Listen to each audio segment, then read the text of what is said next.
গ্রীষ্মের দুপুর, সালটা আনুমানিক 2007 অথবা 8। 3 জন বন্ধু ল্যাদ খাচ্ছে মেস বাড়িতে।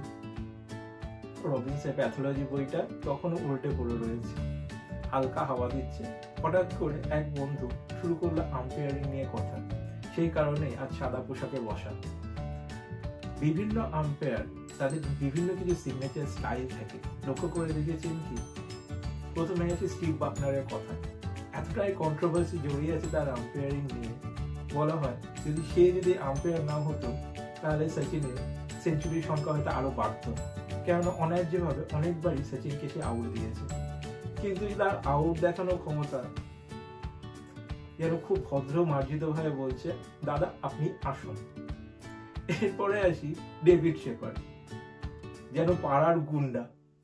ইয়েস, আউট, ডেফিনেটলি আউট, যেন ব্রিটিশ অধ্যত্ত ঝরে ঝরে পড়ছে।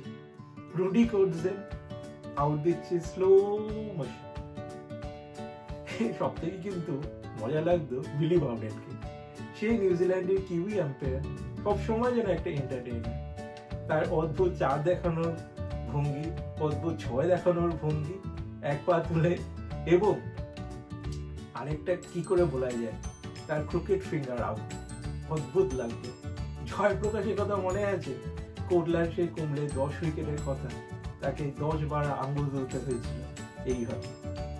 কেমন লাগলো বন্ধুরা আম্পায়ারিং নিয়ে এবং দক্ষিণ আফ্রিকা টিমের কিছু গল্প? খুবই ভালো লাগছে নিশ্চয়ই। লাইক, শেয়ার এবং সাবস্ক্রাইবের মাধ্যমে জানাবেন। ফিরে আসবো পরের পর্বে। Thank you.